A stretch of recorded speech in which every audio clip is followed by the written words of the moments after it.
All right, welcome back to On Tap Bets.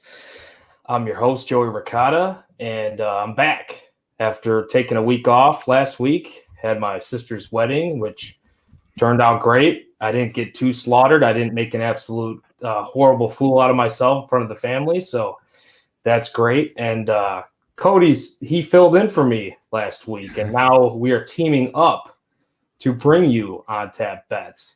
So thank you, Cody, for doing that. You did a great job from what I heard. I didn't listen to all of it because I was a little tied up with trying not to be too slaughtered. But how you doing, man? I'm good, man. I remember when I introduced the last episode, I was like, yeah, Joey's going to his sister's wedding. Here's to hoping that all goes well. I don't know what else to say. I just wing that shit like no other. And so for everyone who did listen and thought it was good and you came back, well, God bless you. So yeah, I'm good though overall, and glad to be here. I think for the picks for the last episode, I think I went 4-2. Solid. I think I did 4-2. The Saints -5.5. I had Ravens +3. That backdoor cover came through. Unfortunately, I took the under on that game too, and because I took the under, it lost because they backdoor covered. So I guess it was I was going to win one or the other. It seemed like at the end. So there's 2-1. I took I took Bucks -3.5. And then I took the under on that game too, which I believe ended up going over. So 3-2. And then there's another game. I'm probably thinking of the Sunday night game where I took. I can't remember who played Sunday night now, but I do know that I won it. I'm pretty sure. You remind me if you bet it because Sunday night was. I'm trying to remember. I think that was. That was Bears Packers. Oh yeah, Bears Packers. Yeah. Of course it was. Yeah, see, the Bears give me so much pain that I just take everything Bears out of my head and just like forget about everything after a couple days. Like for me to mentally be okay, I gotta just completely forget about what happened. But I hate to say it, Joey. As a diehard Bears fan, I slammed the Packers in that game, and I hate that I did it, but I knew it was going to happen. Like I just put my fandom to the side and I just bet exactly how I normally would for any other team. Well, it turned out. I mean, that's the thing. I mean, you were listening to our post game for Bears on Tap, and like I said on there, it was predictable. It was just like they got our hopes up in the first half there, and it was like, they took the game by the balls in the first half, and then they had too much fun, apparently, according to that. Too much fun, yeah. So, whenever you have too much fun, it's bound to go downhill from there because you're not allowed to have too much fun. Somebody upstairs told us that, I think. I don't know. But yeah, somebody. Yeah. It was definitely Matt Nagy. Fuck that guy. But no, yeah, that's. I'm glad that your bets hit, and actually the Saints one I was on with you. I didn't even know you had them, but that was there was two that I bet. My teasers were horrible.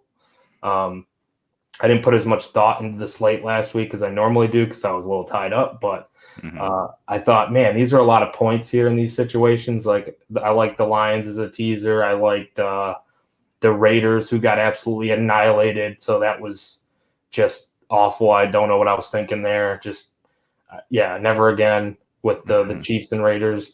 But the Bears over, I got the Bears over, and then I had the Saints one. That one worked out well. So those are the two straight up bets, the only two straight up bets I had, other than like the props for the Bears game, which actually was pretty good. I know B-Don tailed me in the over 1.5 touchdowns for the Bears. They smashed that early. So I was feeling good about that, but then, the money line didn't hit. So I was not feeling good. Yeah. I gotta admit, anyone who bet on the Bears money line Sunday night, I mean, you just like are someone who loves to get up to be let down. Like it's ingrained in your like blood to just want to get up for your favorite football team. Like you can take We're the trained Bears out. for it now. We're trained for it. Like you're trained. Like it's kind of like, I don't know, what's his name? Brendan Saragu, I think is how you say his last name. Shagru, yeah. Sagru. Yep. He posted that that graphic of like Bears fans on Twitter each week. It's like fans are outraged on the Monday after a loss, and then Matt Nagy press conference, we're still outraged and we're ready, we want change. Then Fields has a press conference, and now we're like creeping back in, and then the injury report comes out, and then like hours before game time talk ourselves into thinking we can actually win, and then we do it all over again. It's just like a week by week thing. Oh man. So yeah, Brendan, that's my guy, man. He was on my my Stuff in the Stat Sheet podcast actually once or twice. I think I was on his podcast too a long time ago. nice.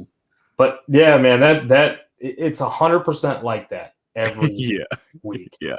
So that's why I took the Packers, because it's just like it was. I mean, I guess 50% of it was an emotional hedge, but then I also just like looked at what, even with all the players that the Bears had coming back, and Aaron Rodgers and his toe or whatever, his broken toe or whatever. It's just like, it didn't matter to me at Lambeau Field. Like, when's the last time the Bears covered at Lambeau Field? Like, maybe it's more recent, but when's the last time the Bears had won at Lambeau Field?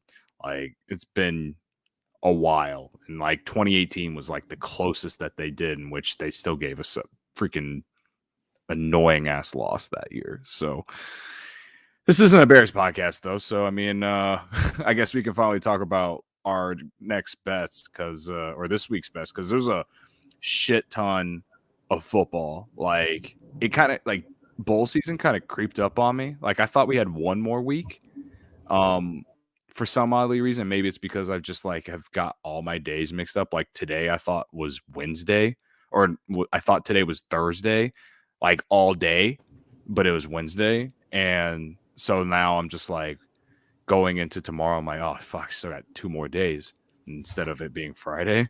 But it's funny that you say that, because I saw somebody post something earlier that they were like, what do you like in tonight's game between the Chiefs and the Chargers, Thursday Night Football? And I'm like, is it? I'm like, am I? And now you're confusing me, because you said it's not Wednesday. I actually asked the guy at work, I was like, who you got tonight, when in like relation to that game? And he's like, tonight? I'm like, yeah. And he's like, it's Wednesday, buddy. I'm like, oh shit.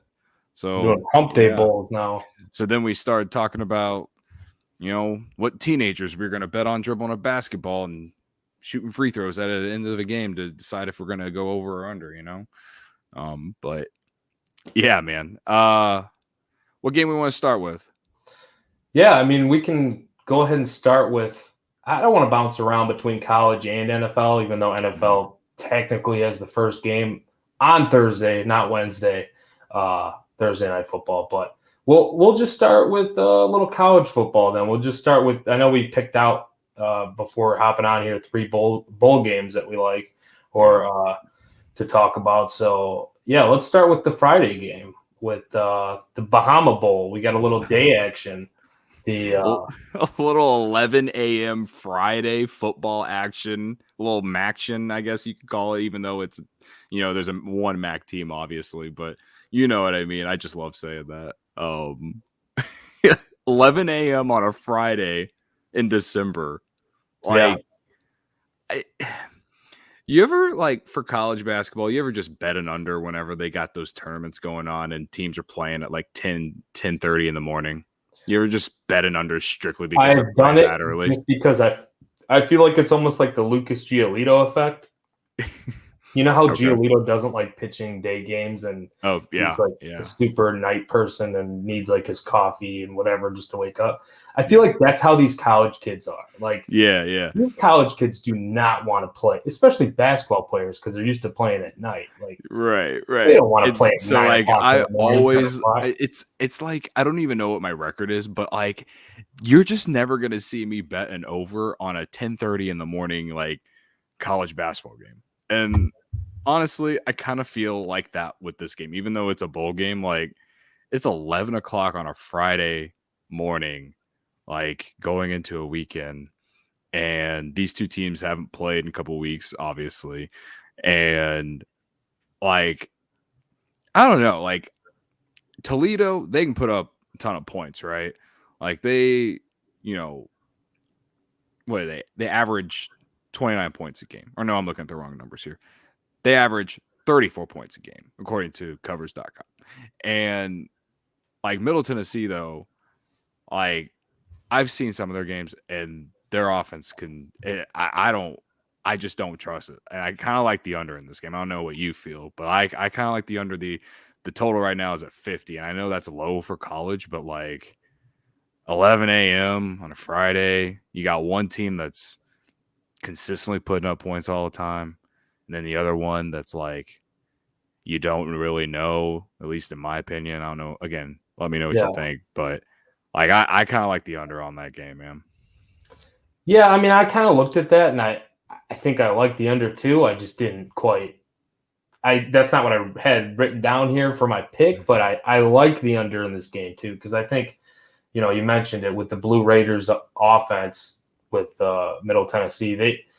I mean, 351.1 total yards per game. That's bottom third nationally. They don't move the ball well. Vertically, they don't run the ball well. I mean, you know, entering this Bahama Bowl, like you got like the true freshman quarterback, Nicholas Vadiato. I should know how to say it. It sounds Italian.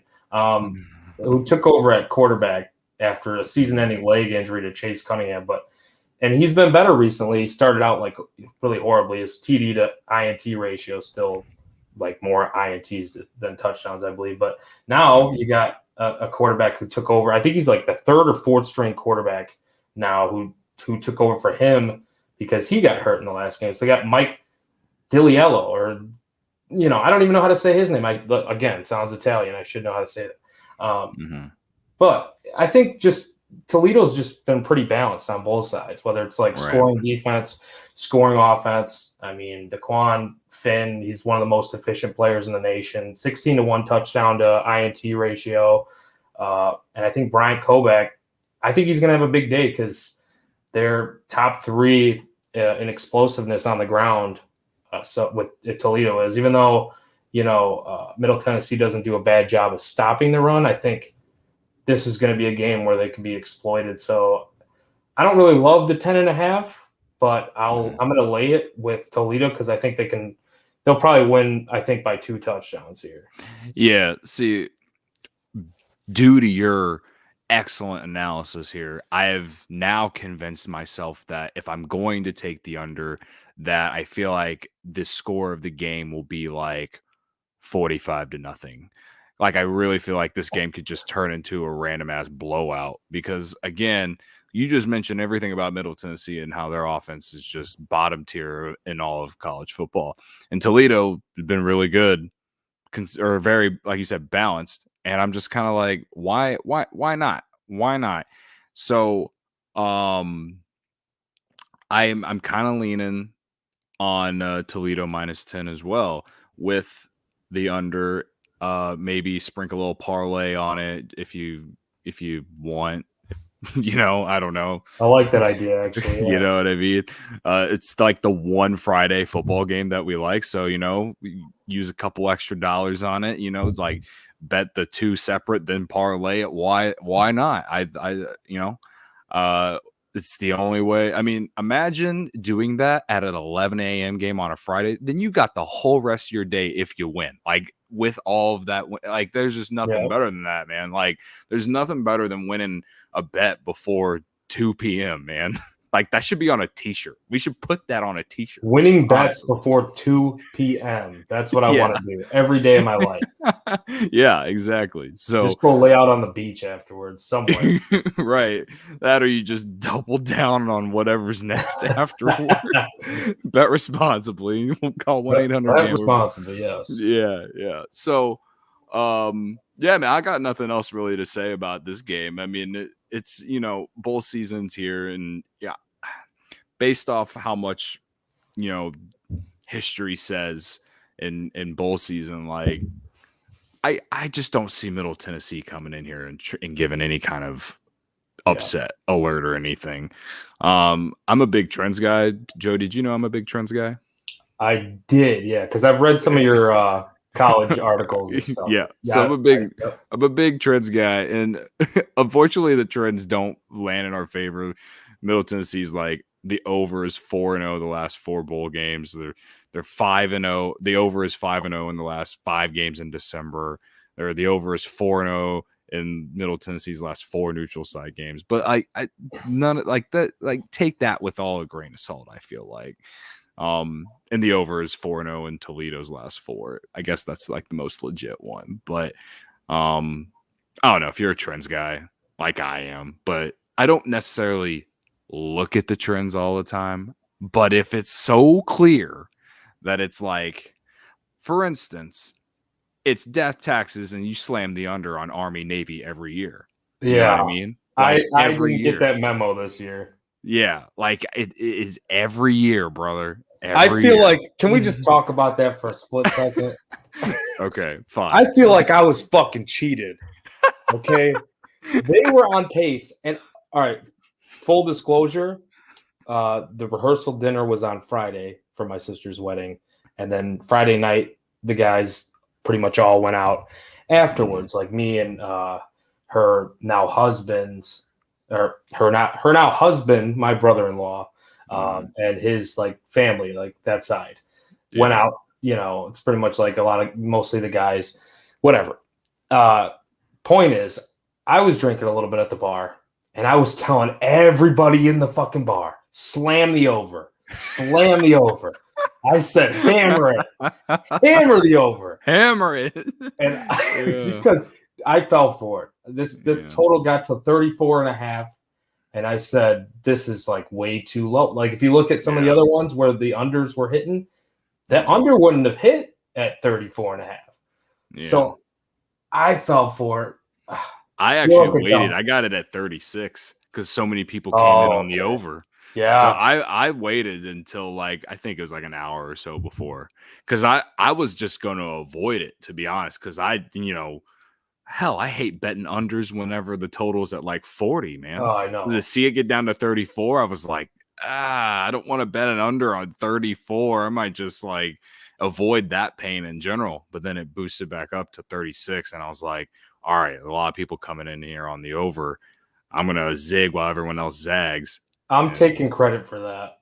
Yeah. I feel like I helped push it back to the total you wanted to. You probably put 1 billion bets on it. No, I did. I just put my normal unit, but all the talk I was doing at the bar, dude, I had to have convinced somebody. You had to have helped some people. Yeah. Somebody definitely bet that shit. They're pissed at me, but I don't even know who they are. So it's always the best going to the bar and this guy's just some random person's just like, this is a lock.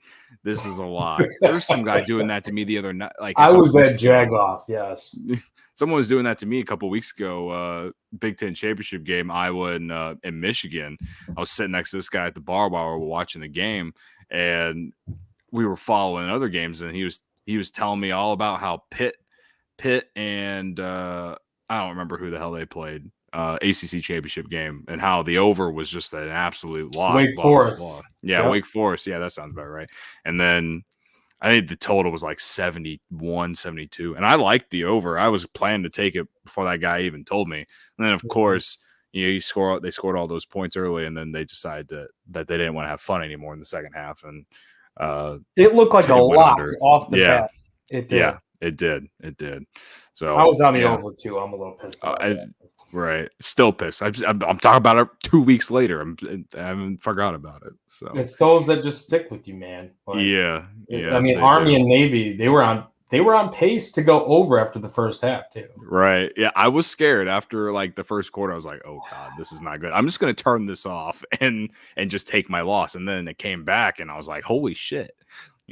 Just all that triple option it just completely fucks everything later down the road. Right. Well, anyways, we got 2 more bowl games here to talk about, and then we got to get into this NFL slate. We do have a ton of games, and we have this next one's going to be Saturday morning, the Boca Raton Bowl in Florida. App State -3, laying 3 against Western Kentucky. Over under is 68. Pretty high number. Yeah. Well warranted, though. What do you think about this game? Well, obviously, Western Kentucky puts up a crap ton of points. In the Conference USA Championship game, they put up like 41. The over was never a doubt in that game against UTSA. I remember betting it. It was the easiest over, at least one of the easiest overs in the last month for me, at least. They average 520 some yards a game. That's second in football. Then you look at App State. They're 17th in like total yards allowed defensively. According to covers.com, they average at 325 yards allowed. So I don't know if your numbers are different there, Joey, but they can't be too far off. As far as what I like, I kind of like Western Kentucky to cover 3. Only because I like the offense. The offense is really good.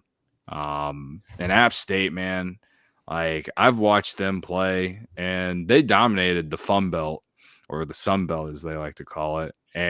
But they didn't play very well against the Raging Cajuns the 2 times they played, because their offense couldn't keep up with the Raging Cajuns both times. And I'm not saying that team is anywhere close to Western Kentucky, but when they get matched up with a team at least right with them, I don't feel like they play well. So I don't know what you think. Again, I'm not a giant Sun Belt fan, but I do think that if I were to take the spread, I like Western Kentucky as an underdog, 3 points. 68.5 is freaking, it's a big number. And I kind of like the under just because I don't know if App State will be able to keep up or even put up a ton of points. So if I were to bet both of those, the spread and the over-under, I like that. Maybe sprinkle a little Western Kentucky money line since it's plus money. We are in lockstep agreement, my friend. Oh yeah, let's go. I love that. I know people like to have like a differing opinions, but like sometimes for me, it's like, all right, if we're both on the same page, then we're both riding together, and that means that people who are listening, they're riding or dying with us. I hope that, or they just they're spin zoning and flipping the script because they're a bunch of I don't know, they want to prove us wrong or some shit. But if they want to like that. Hey, whatever. But I hope they don't, because I think we're on the right side of this, and I'll tell you why. All right, like you said, Bailey Zappi, man. Like that dude, he slings it everywhere. Like Western Kentucky's so explosive on offense. 3rd in the country in points per game. I don't know. I think you might have mentioned that. I think Western Kentucky's defense can give up some points. I don't really trust their defense that much, but if you're going to tell me they're getting 3 points and the plus money on the money line, I just think this is a spot, like you said. I mean, the Mountaineers for App State, 4-1 against the spread in their last 5 bowl games. So, like, you being the trends guy, that scares me a little bit. But yeah. I think the Hilltoppers score.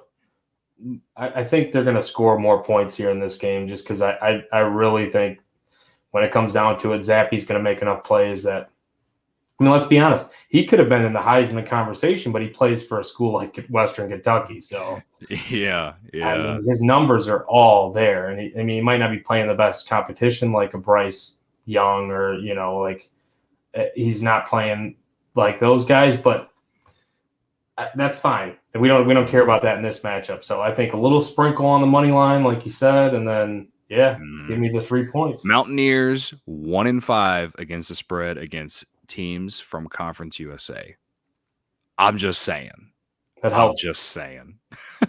Gotta help for something. Yeah.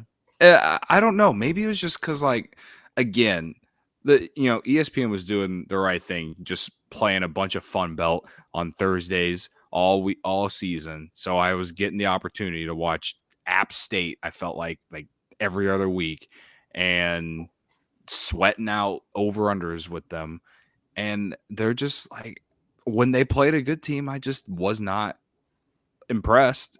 Yeah. As you know, and they, again, there's like only two or three teams maybe from that conference that you can be like, all right, they're at least watchable and they're good. And I just never really felt that confident with them like I do Louisiana Lafayette, who we're going to talk about here in a minute. But with Western Kentucky and how they played in that Conference USA Championship game against UTSA, a team that only lost one game all season. And as an Illinois fan, I watched that team come into Memorial Stadium and beat them. For Western Kentucky to keep up with a team like that, their defense sucks, but hey, if you get in a shootout with them, they'll compete with you. So I think the only thing that might scare me is if App State's defense kind of finds a way to slow them down just a little bit, that might give them a shot. But I just don't see it. I don't see it being a blowout, but I also I feel like the only way that Western Kentucky loses this game is them just beating themselves more so than App State. I agree. I mean, like we said, it could come down to their defense, not, just allowing a ton, but I believe in them a little bit more. Let's move on to the night game on Saturday. Like you were mentioning about, Lafayette. Yep. We got the New Orleans Bowl here. One of my favorite towns. You're only been there once, but it was freaking awesome in New Orleans. Have you ever been there, Cody? I've never been to New Orleans. It is on the list, though. Would love to go to Mardi Gras one year. That's something I haven't done, but I would love to go there, eat some Cajun food, and watch the Raging Cajuns, brother. Like that just sounds fantastic. So the people in New Orleans, man, they got a great opportunity Saturday night. I'm just saying. They had to get some Cajun food and watch the Raging Cajuns. I mean, it's almost like I don't know how far Lafayette is from New Orleans. That's something I should have probably researched before we hopped on here, but I feel like it's. I don't know either. It's cool, right? Like it's got to be closer than Marshall. Yeah, for sure. So I would say that fan base is going to travel more so than Marshall. I go ahead. Tell me what you're taking. It's basically it's the New Orleans Bowl. If you didn't guess that, I probably already said that. I don't know anybody listening. Whatever. It's in New Orleans. It's the New Orleans Bowl. You know that. But it's Marshall and Louisiana Lafayette, the Raging Cajuns, laying 5. Over under is 55.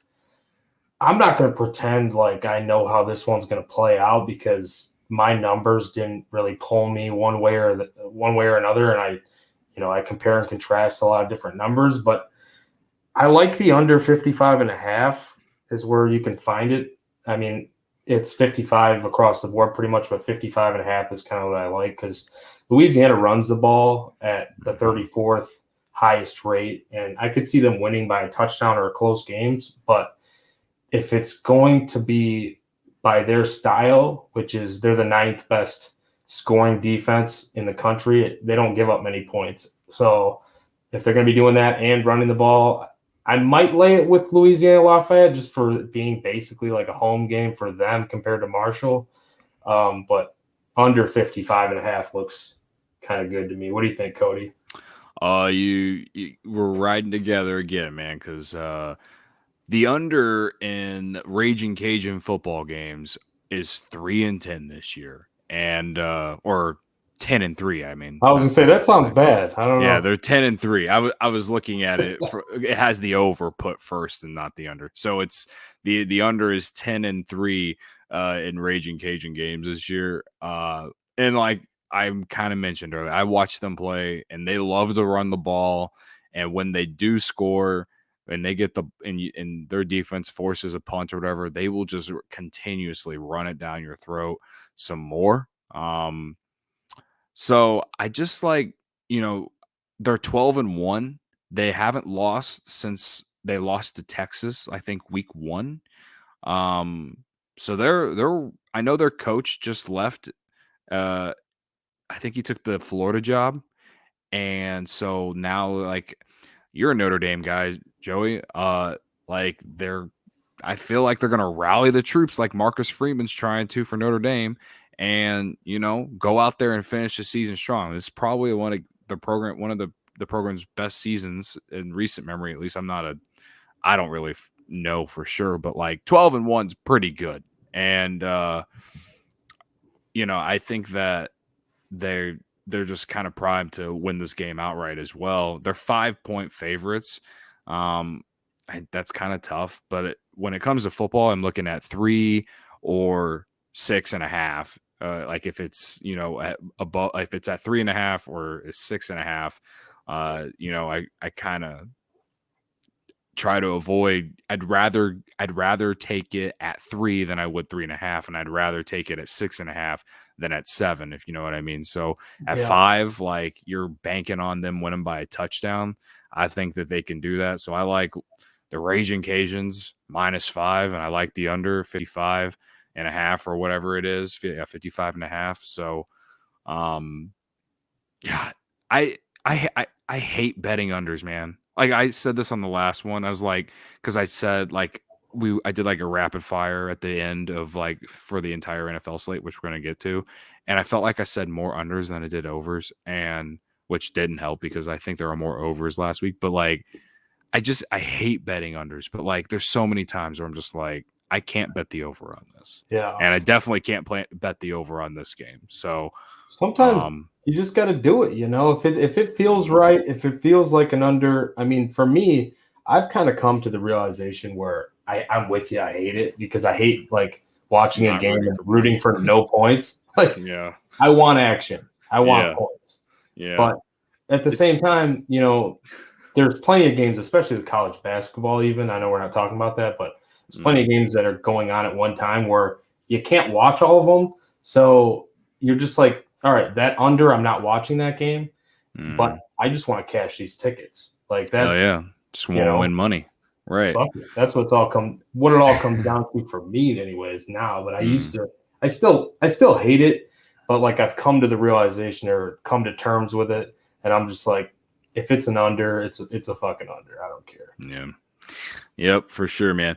So, I'm interested to hear what anyone else, like whoever listens, feel free to tweet at either me or Joey. We did we say how they can follow us at the beginning? I don't know if we did or didn't, but either way, go follow on Tap Bets and you'll find me and Joey. And I would like to know if anyone's riding with us. So, I feel like we need to start pushing that because I'm just genuinely curious on what people might think about these 3 games if they're just betting college football, of course. So, me too. Yeah, definitely hit us up on Tap Bets. Like Cody said, be on Tap Bet the right.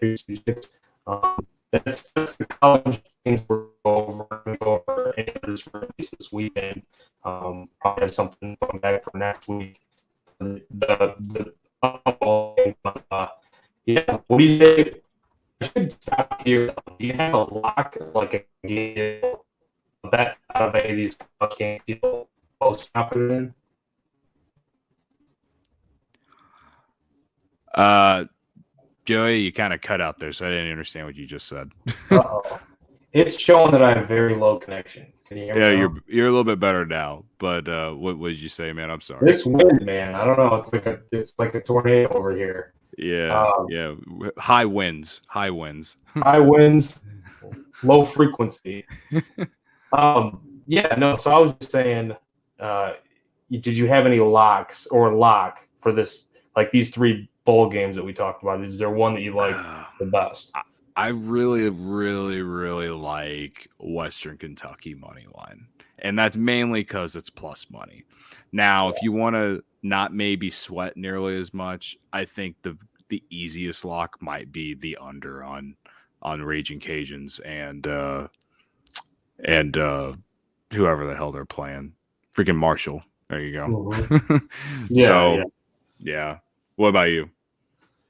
I like that call a lot. I think I will go with the under in the Raging Cajuns game against Marshall because That's the one that I kind of looked at, even though I thought, I don't know, I like them equally, honestly. I can't really decide. The Toledo one was probably the hardest one for me. So Yeah. I like both those pretty much equally. So cool. All right. Well, we're about 35 minutes in. Let's see if we can we get got all these NFL games in the next 30 minutes. Pack these mubs in because we lasted quite a while on this college. We went down a couple rabbit holes too, which is just normal. Did. So it's normal. It's definitely normal. Yeah. For anybody just like getting accustomed to either one of us or hearing one of us for the first time, me and Cody have done Cubs on Tap shows together at Cubbies on Tap on Twitter. But we know how to talk, and it just kind of happens. I don't know how it always happens, but it does. Right. But yeah, are we doing the Thursday night game? The Thursday night game. Chiefs laying 3 at the Chargers, over under 52. We got Herbert. He's been playing well lately. He threw for 275 yards with 3 touchdowns. No picks last week versus the Giants without Keenan Allen, his top target. On the other side, you got Patty Mahomes. He's had kind of an up and down year this year. I mean, he's destroyed the Raiders a couple times, but versus everyone else, it's been kind of questionable. I mean, last time these two teams met back in week 3, the Chargers won in KC 30-24. Mahomes had 3 touchdowns, but 2 interceptions in that game. So I think what it comes down to for me in this game is the Chiefs defense is playing much better with the pieces they now have in place with, Chris Jones, former Charger Melvin Ingram. The defense hasn't allowed double digits in any of their last 3 games, and one of those was against Dak Prescott and the Cowboys. So it's not like they've just faced terrible defenses. Taking it further, they haven't allowed more than 17 points in a game since week 7. So that was when they played the Titans and gave up 27. And that was with basically a full unit. They had Derrick Henry, they had A.J. Brown, they had Julio. They had all their studs that were healthy. So I don't know where you're going with this, Cody, but I'm going to go Chiefs -3, and I also like the under. You can find it at 52.5. I found it on one book. So what do you think, Cody? Yeah, so I'm with you again, man. We are exactly the same on this. And to be honest with you, a couple hours ago, I was more like upon first glance, I was like Chargers at home, underdogs. That's what I was thinking. I like this. I like the Chargers at home as underdogs. But Chargers already beat the Chiefs once this year, like you said. It's hard to beat a team twice, and the Chiefs are a complete different team than from the last time they played. The Chiefs have been up and down, no doubt. You look at the Chiefs' schedule. You mentioned the Titans game when they lost 27-3. Like, the Chiefs' offense was like, I feel like in today's NFL, you give up 27 points. That's actually pretty good. Like, with the way that the rules are structured and everything, like you're not a bad defense if you give up 27 points. Now, the Chiefs only scoring 3 points, though, that was really alarming. And they lost that game, and then they beat the Giants by 3 points, which for that Chiefs team was bad. I believe that was on like Monday Night Football, and then they went to Green Bay. They hosted Green Bay, and this was when Jordan Love was in for the Packers, and they only won 13-7. In which, let me remind everyone, the Chiefs failed to cover that game. I took the Packers in it, even with Jordan Love. I don't know what convinced me to do that, but I think it was because at the time I just had no trust in the Chiefs offense. And then after that game, magically, they put up 41 points against the Raiders, and they, haven't lost since. But they also haven't lost since they played the Titans. So it's like they've won 3, 4, 5, 6 games in a row. And 3 of those 6, they really didn't play that well at all. They've just been able to just sneak them out. And I mean, that's what good teams do. They just find a way to win no matter, what the issue is. And in previous years, people have talked about the Chiefs and their defense being the thing holding them back. This year, their defense has been really good outside of the first month of the season. Mm-hmm. This year, their offense has been inconsistent. And I think Patrick Mahomes is one of the best quarterbacks in football still, no matter what. I'll take him on my team if I could, but they really, after that game against Denver where they started out hot on offense, but then the second half kind of dwindled and almost didn't cover. Then they responded and just destroyed the Raiders last week, destroyed them. And last year, Vegas went into Kansas City and beat them as well. So, they definitely had that on their minds. Now they get the Chargers, who they already know that, they remember that they already lost them. Plus, you got the Melvin Ingram revenge game. That's got to factor in somewhere. At 3 points on a Thursday night, I love the Chiefs here. I think it's a good spot to take the Chiefs because in previous years, you were always like, man, the spreads were always so high with them. And I just feel like we're in December. They're going to finally figure, just be balanced all across the board before the playoffs. They will get there. Andy Reid, Travis Kelce, and that offense is going to get it evened out at some point. And I think this is a good opportunity. It's a short week, so that doesn't help their offense side per se. It actually helps the under, in my opinion. So that's why I'm taking the under, mainly because it's a Thursday night game, only 4 days rest, and 52.5 in the NFL is just a lot of points, man. And I don't know what.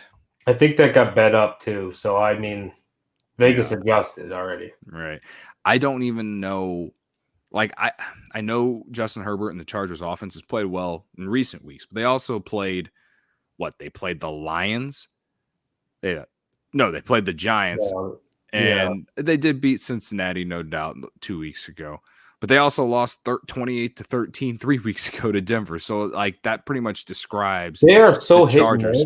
They are hit and miss. And I have not been able to get them right this year for whatever reason. Same. I've lost money plenty of times because of them. And that's why I can't take them, even though the Chiefs over the last 3 years historically have been one of the worst teams against the spread. Mm-hmm. But I think for this game in particular, you just got to throw all the trends out and all that shit, because I think this is the game where I feel like every freaking game that the Chiefs are on primetime, Collinsworth or Buck or whoever it is, or Nance and Romo, they're like, this is the game the Chiefs have figured it out, especially if they win big. And it's then the next week they have a setback or whatever. I truly believe this is the game that will really get them right, because they're going up against a really good team. And if they go out there and really just stomp on their throats, I think this is, I don't even think we're worried about the spread. I think we're more worried about the under by the end of it. Probably. I think you're right about that, because, you never know with these two offenses. They could just get something going at any time. And it's almost to me, as good as the Chiefs have been playing on defense, and it's because they've gotten guys healthy. They've made some acquisitions too. But I think it's damn, when are they going to hit that roadblock? You're always thinking 3 straight games with 9 points allowed or whatever it is. It's damn, is that coming soon? But I'm with you, and I think that Herbert, it's hit or miss. This team looks good for a while, and then as soon as you think they're on a roll, then you bet them, and it's almost like a tease. I think they're fucking with us a little bit with this 3-point spread, and they want us to take the underdog. And on a neutral field, I make this spread Chiefs -7. So. It's not on a neutral field, but I don't think the home field advantage in where the Chargers are playing, I don't think it's that. I was getting ready to say, do the Chargers have a home field advantage? Wherever they play, I don't even know. Not they're playing in. They share a stadium with the Rams, and I don't even know if the Rams have a home field advantage, man. Anymore. Yeah. So St. Louis sucks. It's boring too. But anyways, never forget. Remember when they used to play there? Yeah. All right. Well, so we'll move on here to Saturday, because we have Saturday football for NFL now. So that's how do you feel about that? Because it bothers me, to be completely honest with you, that we're playing NFL games on Saturday. I'm so accustomed to not having football on Saturdays that it does kind of screw with me. I'm not gonna lie. I like having all the games on Sunday, but I kind of understand that there's less college games now. We're into bowl season. So, in a way, it makes sense, and it actually gives us an opportunity to watch more games instead of red zoning 90% of them or whatever, and then watching one on the screen. But so from that aspect, I kind of like it. But then it's like NFL on Saturday. That's kind of weird. I mean, so I don't know. You're justifying. You flipped me. I'll get up for it.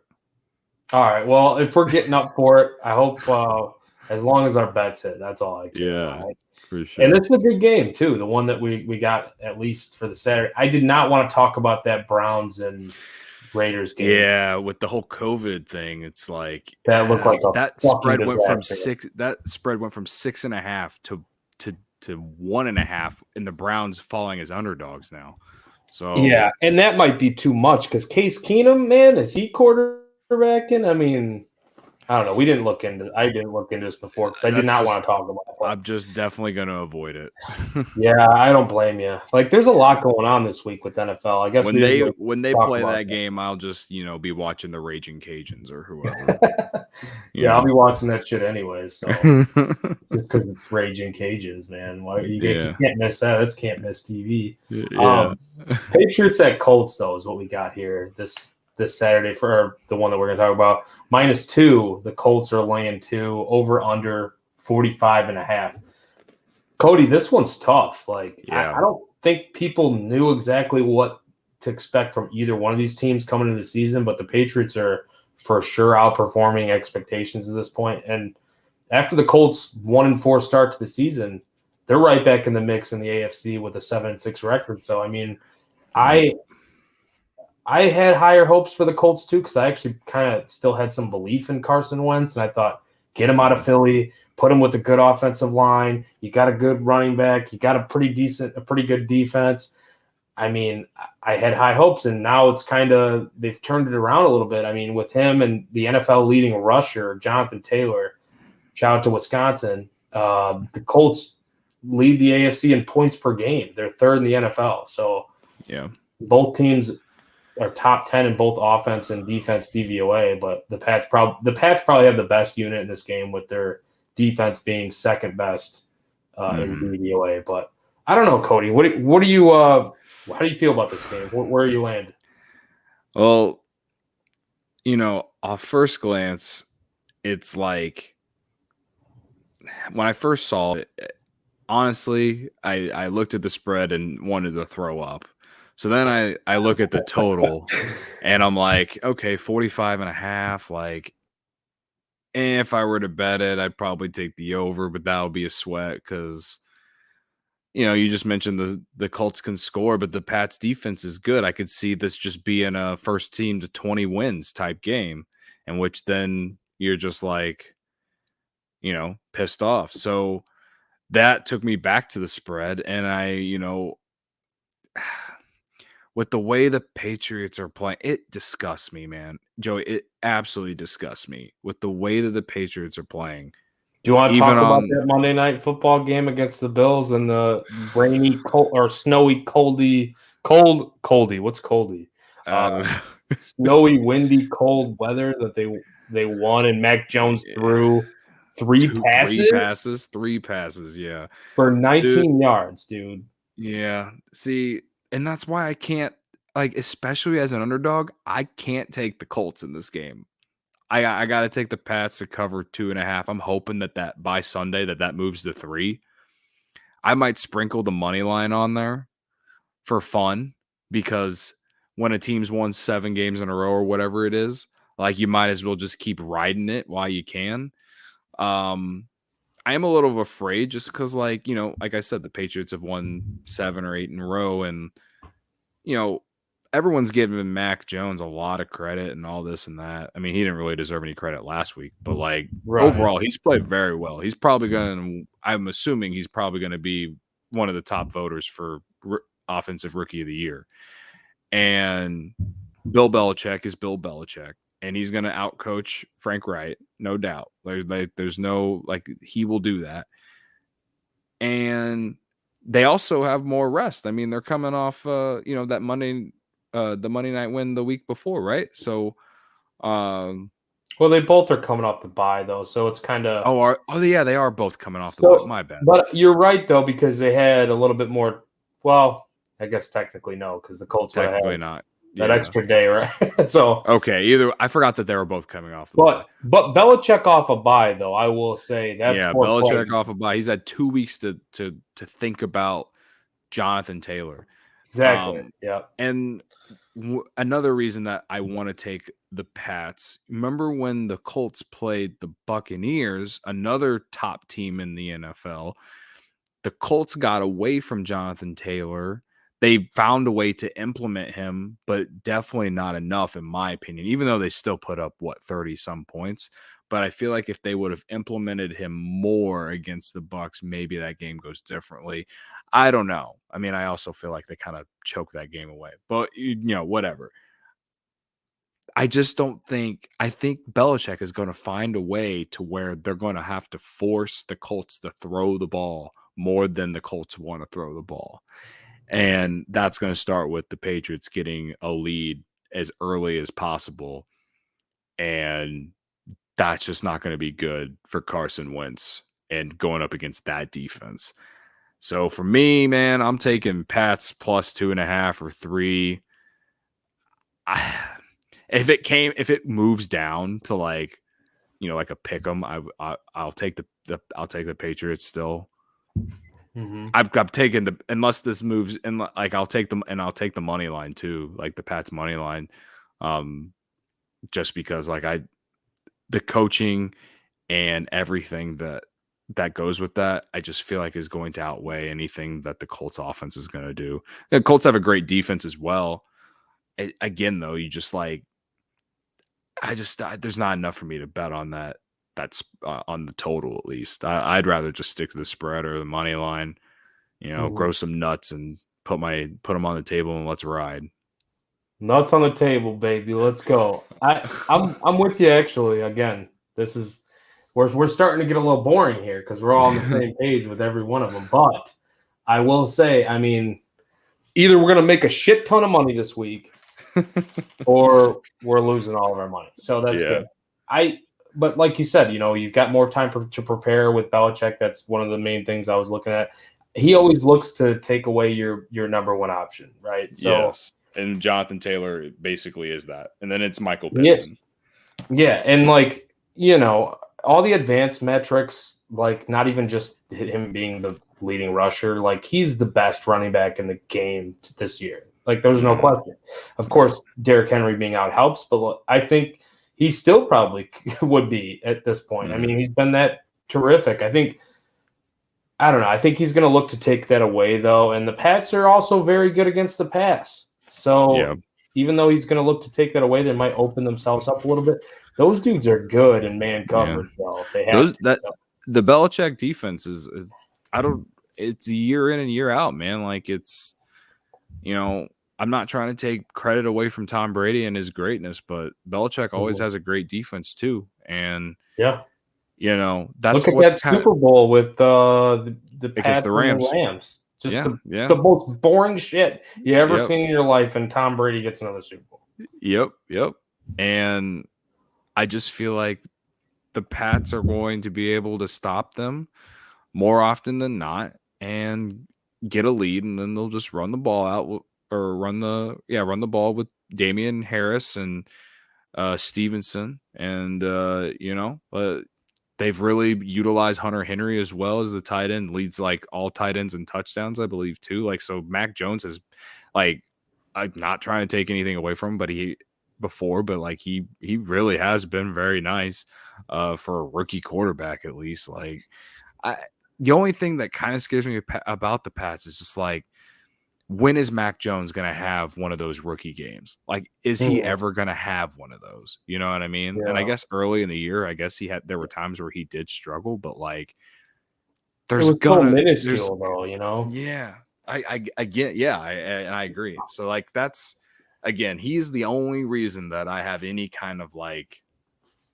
I guess, nervousness about the Patriots. But other than that, though, like, I'll ride or die with that on this game for sure. Yeah, and I will say I lean under on this game as well if I had to go total, but I don't really love it, but I do like the under thing because it's just that conservative type of quarterbacking and running style. Like And, if they're not going to be as productive on the ground and if they shut down. The only way this game goes over is if there's like 2 drives where there's like a giant play that ends in a touchdown. And the scary part is them playing in the dome does scare me. I'm not going to lie. Like that's usually you get more offense in the dome. You get more offense, yeah. And the weather won't be a factor like it was for them in their last game. Exactly. So maybe they're like, all right, you didn't throw it all last week. They're like, Mac Jones, here you go. We're going to bomb it out to Jacoby Myers. I don't know. First play of the game. Yeah. Like I could see that. And that's why I'm like, I'm going to avoid the total on this one. I'll just take the spread. Maybe I will too. I do. But I will say that was good advice that you gave just a little bit ago, or like what your idea was of waiting for the 3, because I do think, I'm taking Pats anyways, but I do think there's a chance that it does get to 3 because the Colts, there is money, it looks like, coming in on the Colts. So you never know. Maybe it does get to 3. And if it doesn't, then maybe you just get a juicier price for that money line if you want to go balls out like Cody is. I just hate making those 2.5 or 1.5. I know. You might as well bet the money line for those, because if you lose that spread because of a field goal or something and it's by 1 point, it's just brutal. That's absolutely brutal. So I think that's the best advice I could ever give gambling is if it's under 3. Under 3, yeah. Well, if you're taking the spread for the favorite, that makes sense. If you're taking the dog under 3, just nutsack up. Just take the money line. Yeah, exactly. You want to at that point too. Plus, you get it at the plus money, so it's it makes more sense. I do it all the time with college basketball too, because I'm like, that's a fucking 3. Are you kidding me? That's a 3-pointer. Just take the money line. So, anyways, we got this next game here. Do you have any final thoughts with?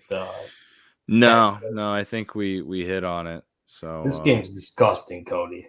Yeah, this game's disgusting. You talk about throwing up in your mouth. This game, Packers -5.5 at Ravens. Just saying the Packers makes me want to throw up. Yeah. Over under 43.5. You got Lamar Jackson dealing with an ankle injury. He didn't practice today on the injury report. It sounds like it could come down to Sunday, depending on if he's going to play or not. If not, we're going to probably see the guy who played against the Bears, Tyler Huntley, who we kind of saw them try to do the same thing that they were doing with Lamar Jackson. A lot of running. He's pretty mobile himself. He kind of fits well in their system. The John Harbaugh, Lamar Jackson constructed system. I mean, he's a pretty underrated coach, honestly, if we're really thinking about he was able to coach Flacco, who's not mobile at all, and then he can coach Lamar Jackson. So, but anyways, I don't know what to make of this game because I don't know how Lamar Jackson is doing, and that really means a lot here to me. So I figured we should freaking talk about it because it sounds like a marquee matchup. So what do you think, Cody? Well, you're talking about Lamar Jackson. I'm thinking about Aaron Rodgers, man, because if Aaron Rodgers is playing this game, I'm taking the Packers. And I think that they win by a touchdown because the Ravens have overachieved. I don't think that's a hot take. I think everyone thinks that the Ravens have overachieved this year. That or the AFC North is just absolute trash. You know what I mean? And, I'm very much tired of hearing about Aaron Rodgers' broken toe, but I would like to know if he's going to play this week. And right now he's questionable. I don't know. I would be shocked if he doesn't play, especially with how much is on the line for the Packers in terms of getting home field advantage in the playoffs. I would be shocked if he doesn't play.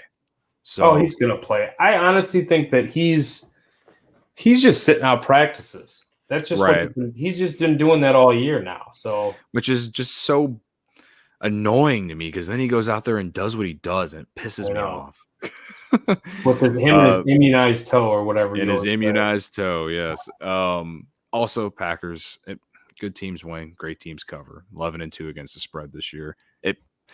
I hate them, but they've made me a lot of money, man. I know. The only time that I didn't bet or that I bet against them, it was the first game against the Bears, and I believe it was week 1. Those were the 2 times that I bet or that I didn't bet on them. And one of those times it hurt me because they ended up covering against the Bears both times this year. So, God, can you imagine how bad you have to be as a fucking team to not cover or to cover? I'm sorry, the Bears not covering a 13 or 12.5 point spread. Yeah. I mean, I got the last week. I got the Packers at 11. So that was good. That was really good. Yeah.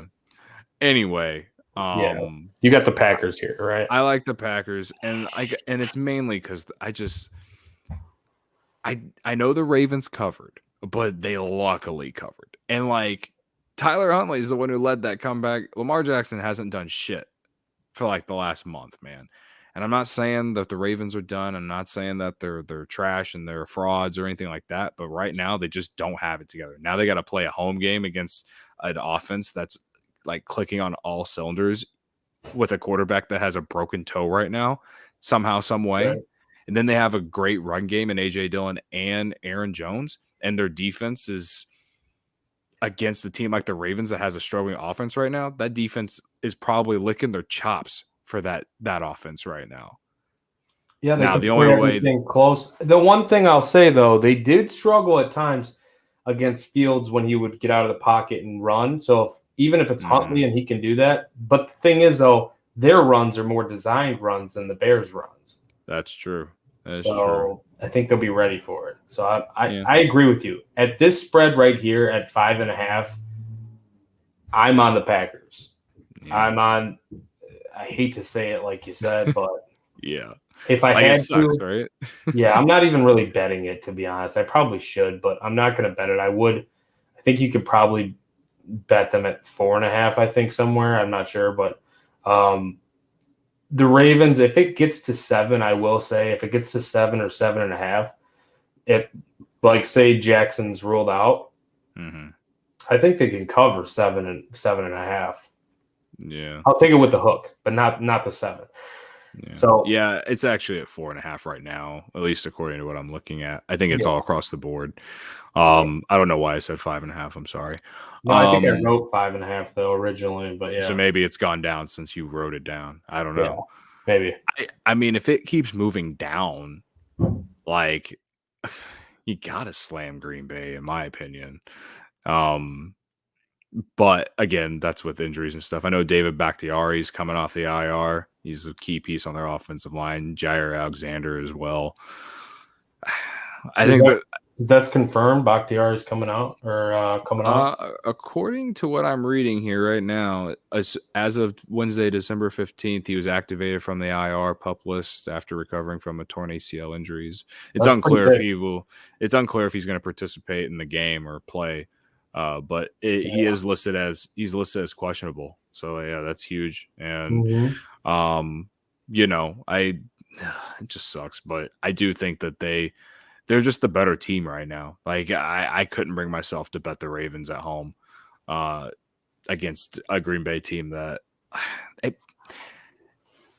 it's making me sick, man. Like they're starting to look like a team I feel like can go all the way, like finally go all the way one more time with Aaron Rodgers. And I'm going to throw up when it happens. Like how sick would that? Yeah, I don't even want to think about it. But I don't want to think about it either, but I'm just saying, like, that's just how good they look to me. Like maybe I'm overplaying it. Maybe I'm just looking at them from much improved. It's not overplaying it at all because I had serious questions about their defense still. Yeah, I mean their defense wasn't very good against the Bears in that first half, but it was a lot better in the second half. They only allowed 3 points, 6 points. That's the difference between good coaching and bad coaching. But right, Harbaugh is a lot better coach than Nagy for sure. And they were doing, but exactly, but their defense, like they're getting, like they just got Jair Alexander back the last week. They were doing all this without him. They were getting major contributions from, the youngster Campbell. Like this team it looks like a good defense. And I hate to say that because I'm like, they just get to the playoffs and they just crack. Their linebackers just terrible. They can't stop the run game. Raheem Mostert's running for 500 yards in a game. Like, but they could really contend against the Bucs this year, whoever, I think. Yeah. But The only way I think they can get there, though, is if they do have home field advantage throughout the playoffs, because that advantage at Lambeau Field is something that not a lot of teams have, in my opinion. Maybe the Patriots have something similar to that, or the Bills, but even though the Bills are kind of free falling right now. But I just feel like with the Ravens are right now, like if I'm betting that game, I'm taking the Packers. Yeah, I feel you on that. Yeah. The over-under is 43.5. I mean, it's a low total, but with the injuries and stuff like that, I'll probably just avoid that. Yeah, I'm definitely avoiding that. I looked at that too, and I'm like, no way. If Lamar's out, I can't take the over. Yeah. And it's just really low for me to take the under. With Rodgers could put up, 27 points, 30 points, and then smash it. So yeah, right. I think, we're kind of in agreement here on the Packers, and you hate to see it. You really do. We should just be banned from doing any Bears on Tap podcast for we need to go in timeout for like a week or something. They're probably going to ban me anyways. Probably getting sick of my shit. But yeah, let's move on here because we actually are running a little overboard, but we just get into these dialogues. Bengals at Broncos, -2.5. The Broncos are laying at home, Mile High. Over under 44. Broncos are playing better football and aren't as bad of a team as they looked for a little bit there. Bengals injury report is like as long as my street. I mean, the home field advantage isn't really what it used to be. And I think these teams are fairly evenly matched. DVOA actually tells us that. Like the Broncos 12th in offensive DVOA, Bengals 12th in defensive DVOA, Bengals 21st in offense, Broncos 21st in offense. I believe that's what I wrote this down really fast, but I believe that's what my number said. That it was like the exact number was the exact number for the opposition that they're going to be facing. So even if those numbers isn't 12 and 21, I believe they are, but it's very evenly matched. How do you see this playing out, or what do you like here? Looking at this game, man, I'm just, you mentioned Denver, when they played the Chiefs on what was it, Sunday Night Football? They looked, for the most part, Teddy Bridgewater did not look good. And they almost covered. They lost by 11. The spread was 8.5. But then they come out and they destroyed Detroit. Of course, Detroit, half their team was like out with COVID, so I don't know. And plus, it's Detroit, so what do I know? So I don't really know what to take from it. Then you look at was it Cincinnati, and they will have in a random game where they look like they're about to take off, like they did against Pittsburgh 3 weeks ago, winning 41-10, and then they lost. They got blown out by the Chargers, and then lost in overtime to the 49ers at home last week. I know that the injury report is long for for the Bengals, but I don't. If I'm betting this game, I'm going to take the Bengals. I think they're due for a bounce back, and the Broncos, like, they can play with a team, and they should be better. But I just think that the Bengals are a better team overall. Right there with you, man. Coming off a tough overtime loss against the Niners at home. Now 2 straight losses. I think they bounce back here and show they're still a threat here in the AFC North. I mean, do they have it? Is there any COVID stuff with these teams? I don't know for sure. There probably is somebody, but it's not a huge outbreak, I don't believe. Because I know that's like a big issue this week. It's bad this week, yeah. Right. I just know that the Bengals injury report was long. There might have been a guy or two, or I don't know, on COVID, but it wasn't. From what I saw, it wasn't crazy. And I just have to say something real fast. T. Higgins, all the fucking T. Higgins haters out there, just suck on it. Just 3 straight weeks, 100 over 100 yards receiving, and like fantasy players, I play a lot of fantasy. I don't know about you, Cody. Like I'm sure you're in probably a few leagues or so. Like yeah, I am. Yeah, people were ready to just get this man. They were like taking victory laps just because it was the Jamar Chase show for a while. And Jamar Chase is very talented. He's very good. He was a great pick too, but just T. Higgins is good too. I don't know what else to say. You shouldn't have doubted the man just because he had some like lulls in the performance because Jamar Chase was getting the ball so much. So, yeah. Anyways, I didn't realize that T. Higgins had slander. Oh yeah, he's got slander. He's got like Chris Bryant slander for Cubs Twitter, except for oh boy, Jesus Christ. Maybe not that bad. But I'd hope not, man. That's a lot of slander for no goddamn good reason. Well, yeah, no reason here either. Exactly. Give me Burrow getting the points, though. I think the Bengals are the better team. They bounce back. I agree. Yeah. I think that's kind of I don't know if it'll be my lock, but I feel like it should be a lock because I just like they're underdogs because they've lost 2 in a row and they're on the road. Like I feel like that's mainly it. Yeah. But the Broncos are just kind of like, I don't know.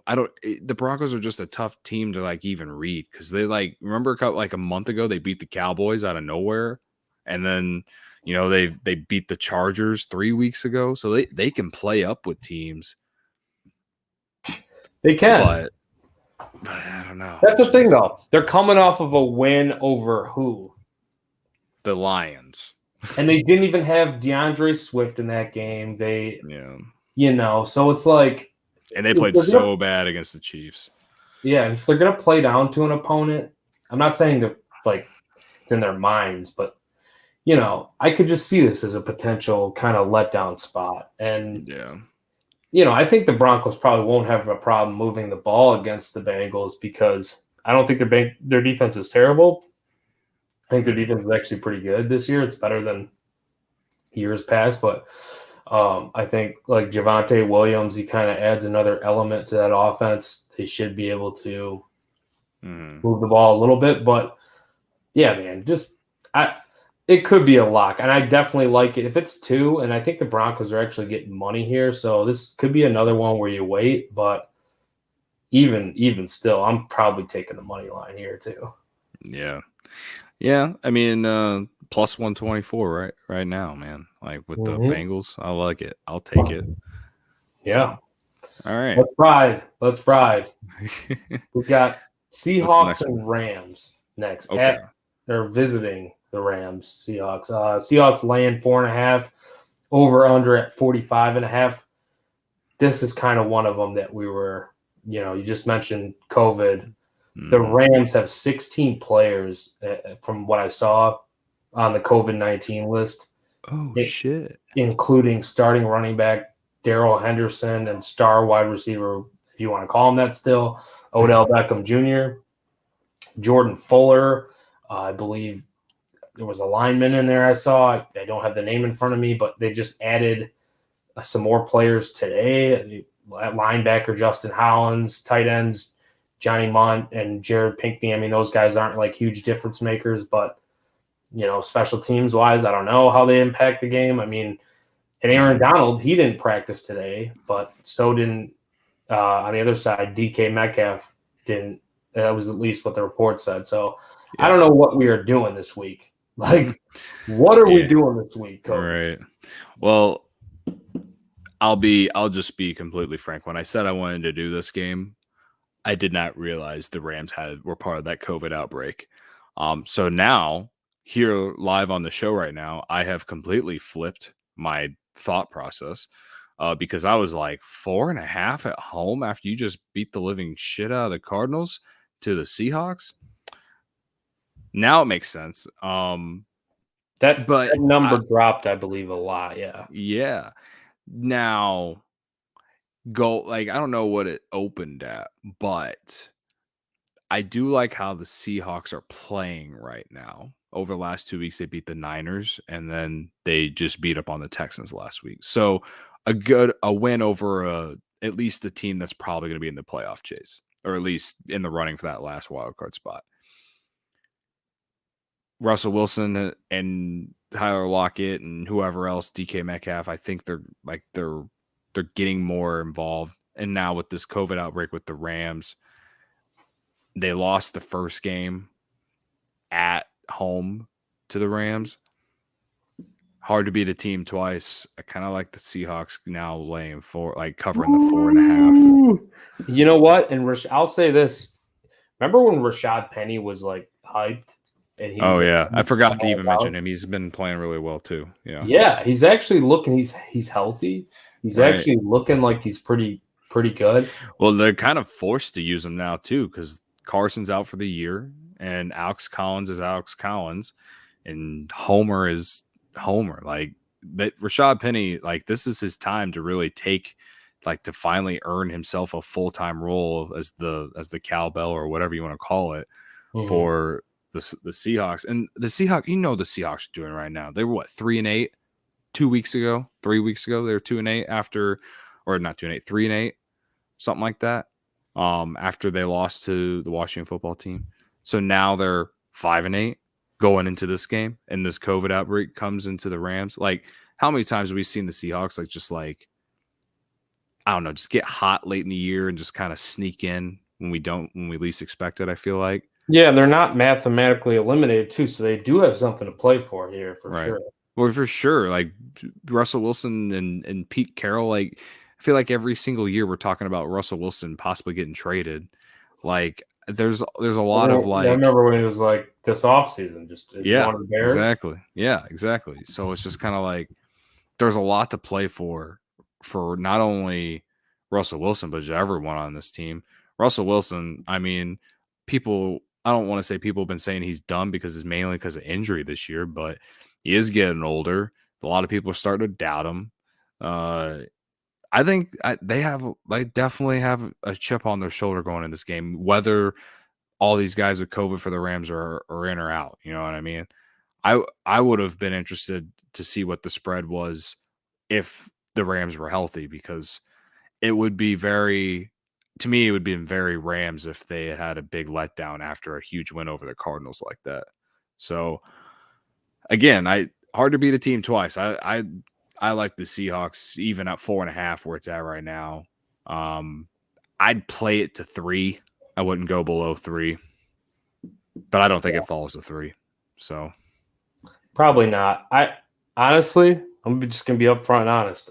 I don't have anything on this game, and I only you. I only brought it up because we talked about it beforehand, and then all the COVID stuff, and I just completely just wiped it away because I could easily see a scenario where the Rams are still the better team, even with all this stuff going on, because Pete Carroll is he's been awful as a coach this year. Mm-hmm. Like, he wants to, man, I don't know. We're not going to go down that rabbit hole.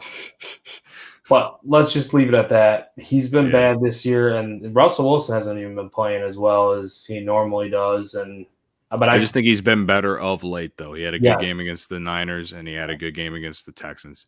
Now, the Texans, take that with what you will, but he's playing well right now. He's building confidence. He has something to play for because people are thinking he's done.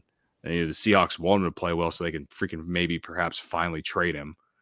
I don't know. So, I'm not saying they're going to win, but I could see him covering 4.5, maybe if it moves up to 5 somehow, some way. Like, I could see it. So yeah, man. Let's move on to we got one or two games left. 2 games left. We got your primetime special here. We got Sunday Night Football, Saints at Bucks. Bucks laying 11 over under 46.5. I don't know if you want me to start this off, but I'll just take go ahead. No, you go ahead. I think you're the one that brought this to the table, and you're the primetime specialist. So what do you see this game? So I like New Orleans plus 10.5, and I believe when I first saw the total, I believe that I pretty much like the under 46.5. Now, I lean more on the spread than I do the total, but I like New Orleans mainly because Alvin Kamara is back. And he was back last week, and the Saints beat up on the Jets. And you saw that offense with Alvin Kamara back.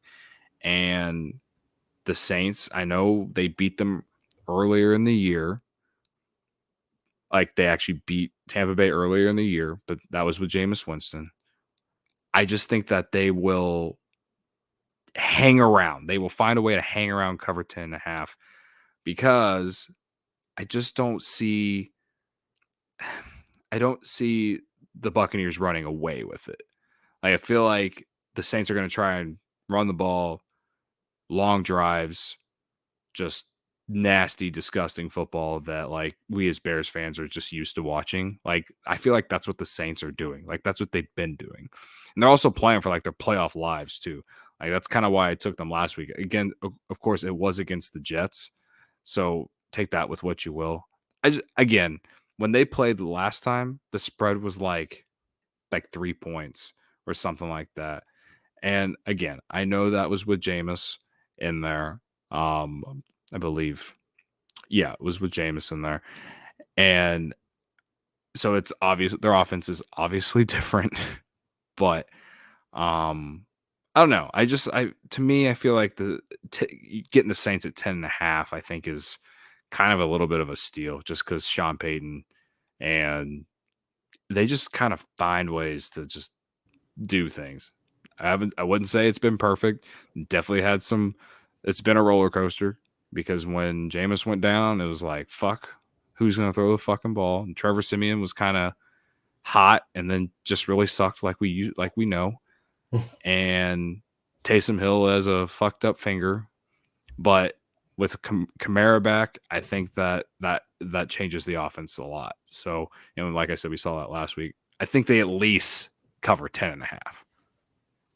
Yeah, I mean, anytime you get these interdivision matchups, it's almost like it makes you want to take the dog, especially if it's a double-digit dog, because you always kind of like assume it's going to be a lower or closer game than what the spread suggests.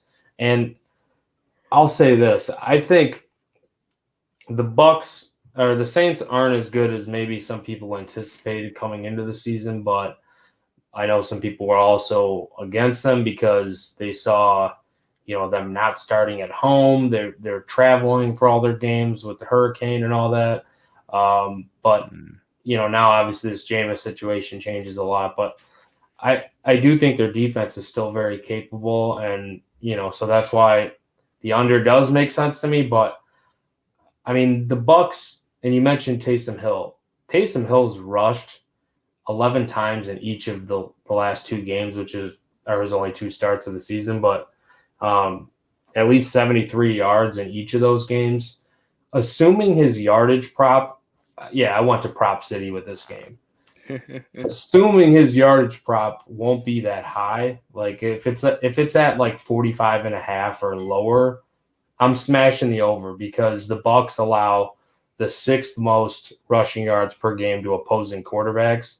So I'm definitely looking at Taysom Hill's rushing prop, and you mentioned, his injury. So don't know how well he's going to be able to throw the ball, and I see him probably taking off a little bit more here. So, like I said, That's I don't know a good what it's play. at I now. like that.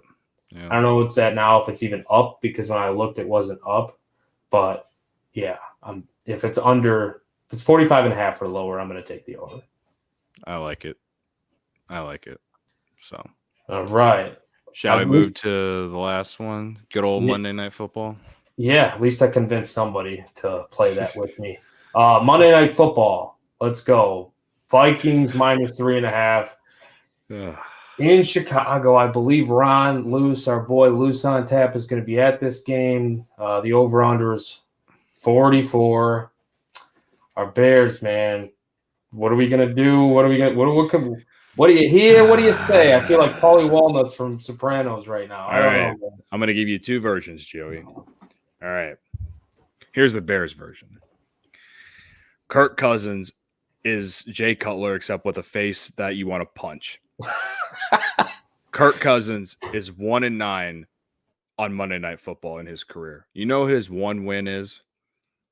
Against the goddamn Chicago Bears last year. It is revenge season for the Chicago Bears this week. They are due for a W. At 3.5. Now, Vikings just put up a ton of points on the Steelers. A Steelers defense that I'll admit I was wrong about, and it sucks. Even with TJ Watt, at least their pass defense definitely sucks. Bears pass defense, Jalen Johnson, obviously great or nice, whatever. Can they do it for a full game against Kirk Cousins? I think so. Yeah, against Kirk Cousins. I don't care if Kirk Cousins is having his best season of his career. I feel like they say that every year about Kirk Cousins. Kirk Cousins is quite literally the most average quarterback in football, if you ask me. He is I called him like Jay Cutler, except with a face you want to punch all the time. Quite literally, he gets you up to be let down more often than not. He will show you that he can be a top 10 quarterback for like a couple weeks, and then in a big spot when the Vikings need it the most, he will let you down. This week, he lets the Vikings down because he never plays well against the Bears, because the Bears pass rush always destroys him more often than not. And I know they don't have Khalil Mack, but Robert Quinn's playing really well.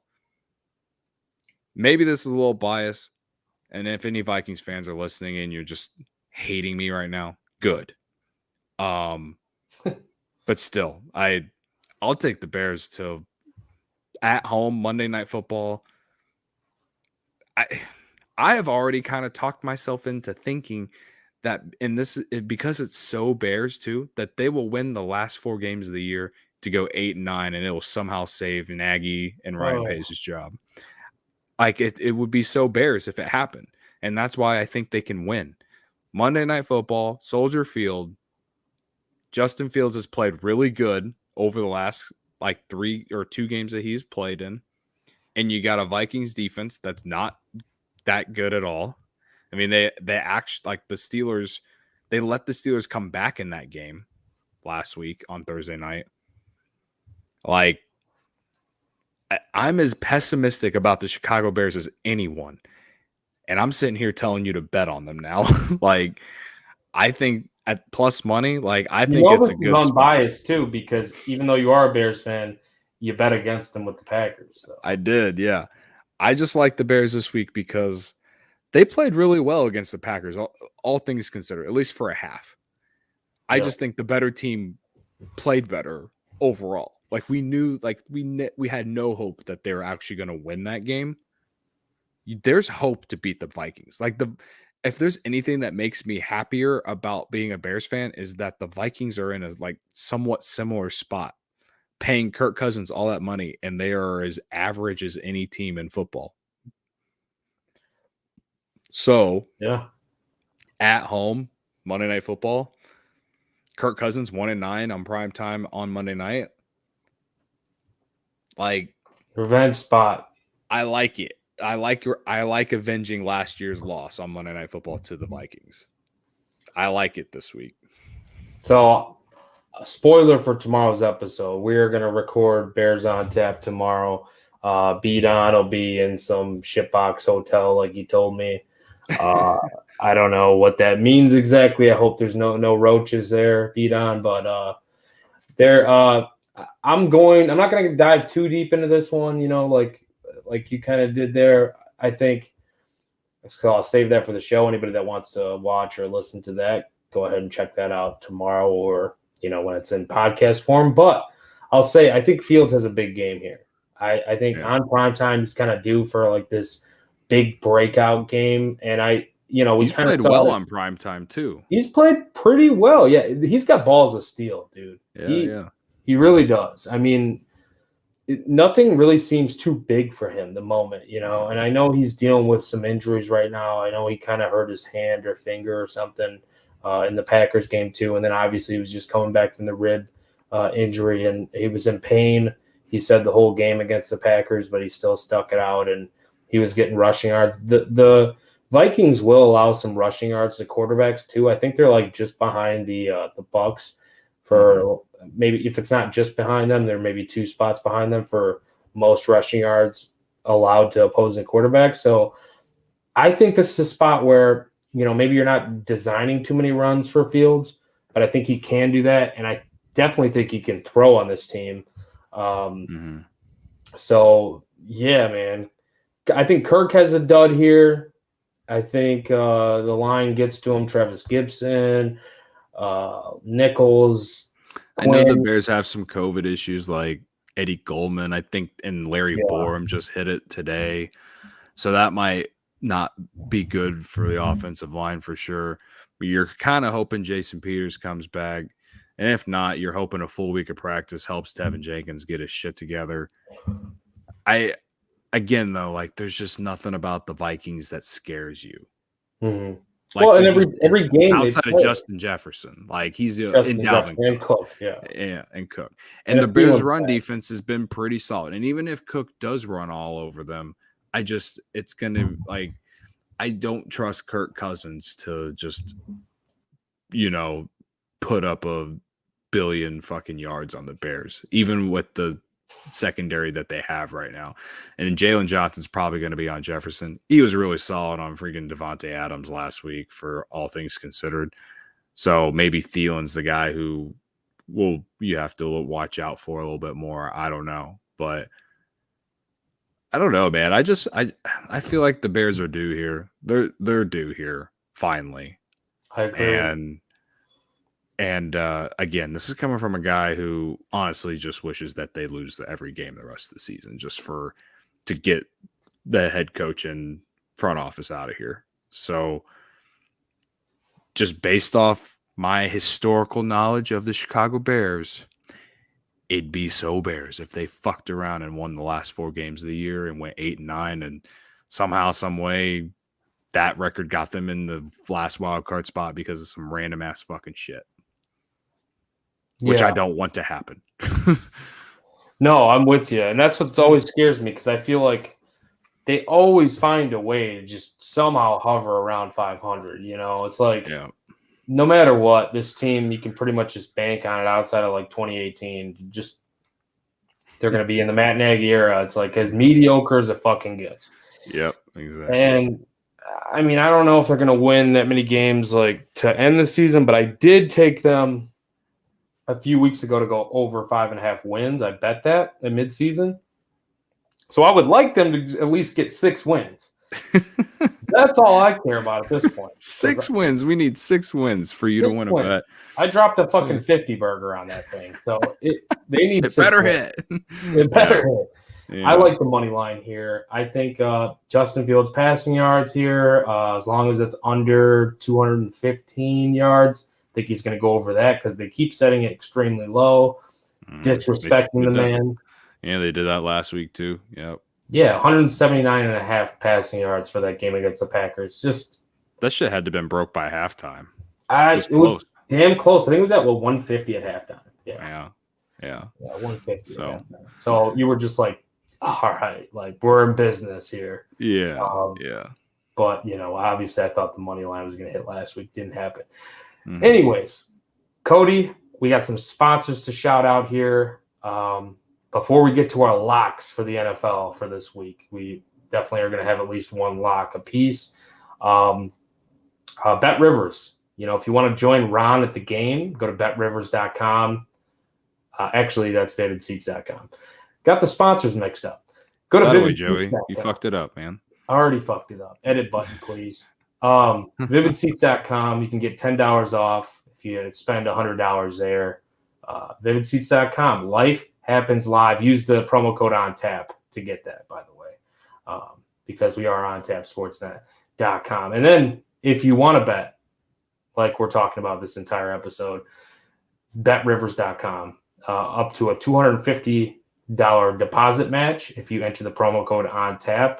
Again, that's betrivers.com, promo code ONTAP. So with that said, Cody, what do you think NFL-wise lock? What's your lock of the week? I really love Chiefs -3, man. I really do. I think that's the lock. I think that's the absolute lock this week is Chiefs -3. If I want to go with a if we're taking another game, again I can't not bet the Pats. I think they're a good bet too. They're probably like my tier 2 lock, but I'll take the Chiefs -3. I hate saying it, but Packers 11-2 against the spread. I mean, I do think that they're gonna. I do think they're gonna win it. The Ravens by a touchdown at least. So those would be my top 3. Like what I really think is gonna happen is this Thursday night game coming tomorrow, and then those 2 games this weekend. So, what about you, man? Dude, I always feel so uncomfortable with the Thursday night lock. But as you said that, my hands went up in the air for anybody watching. Yeah. Because that's also my lock. We are, as another podcast I like to listen to, the Cover 3 podcast, they say lock unity. I think, my friend, that's what we are in this week. We are in lock unity. If we don't win some fucking money, I mean, if we don't, if we're going to either win a lot of money or we're going to lose a lot of money. Yeah, I agree. But I had a very average week last week. That means it's just in time to get hot again. Like that's the mentality you got to have. I don't know how you did, but I was very average last week, and that's not how I do things. We're all in. We're not Ted Phillips and fucking Matt Nagy and Ryan Pace. We are all in. We are better than average. So I think we got some winners here for the folks. And if you're listening, I'd love to know if you're riding with us. So make sure to tweet at us or follow on Tap Bets and stuff, and tweet at that account too. So yeah, man, this was fun. Yeah, absolutely. I mean, we're gonna be pretty much riding together here for the upcoming future. It seems like this will probably be more of the staple show, me and you together now. So. And I'm looking forward to it because this is a great first show, and I think you did a great job with the podcast last week. And yeah, man, anybody that's listening, I think if you've been following our content on Tap Bets, we're kind of building it up a little bit here, trying to, anyways. It's a slow build, but we've went through some. At least myself personally, I know Cody, you were on a heater for quite a while there. I went through a little bit of a period where I was cooling down, and now I'm getting hot again, at least, especially with college basketball. And we've both kind of killed it. I think On Tap is one of the top brands on Tally site for picks for NFL. So, and then I know this week I think I'm leading the way in college basketball. I mean, it's coming at the right time. Like Christmas is coming. We got to buy gifts for family. We got to win our bets and be able to pay. You got to go into 2022 with positive vibes, and positive. You know how you get positive vibes? Winning money. Absolutely. So, give me money. I'm happy. That's positive vibes. So, yeah, man. No, I don't know about you. Maybe we should be back on Sunday. We got to talk about these bowl games coming up on Monday and Tuesday. Yeah, it's we do have some games on Monday and Tuesday, right? Yeah. So maybe Sunday night or Sunday afternoon. I don't know. We can figure it out, but maybe one of those days we can hop back on here for 20 minutes or so, or at least maybe 20 minutes. This one went an hour and 40 minutes. Maybe if we don't go down any rabbit holes, we can. No, yeah. I figured the first one together though was gonna be a while. I just kind of already assumed that. But we definitely lasted a little bit longer than we probably should have and will in the future. But yeah, I think you're right. We should get together at least on Sunday or something and go over the bowl games, and and then hopefully I'm looking to do more of these shows. Not a daily basis or anything, but we're both into college basketball. We're both into NBA. Bulls fans. Hopefully they return soon. They got COVID too, but so we should definitely do more of these shows coming up soon. And anybody that's listening, in the meantime, you can check out the articles that I'm pumping out. I know Cody, he writes some articles too. Obviously, we got a ton of Cubs content. We got a ton of Bears, White Sox, Bulls, Blackhawks, you name it. Soccer content. There's beer reviews, all that good stuff at ontapsportsnet.com. And follow me on Twitter at the Riot326. Follow Cody Del Mendo at Cody on Tap. And my brother, what do you say? We get out of here. I was going to say the only way we know how, but that would be like go Cubs, go Bets. What do we say to that? Death, taxes, and let's win some money. Let's fucking do it.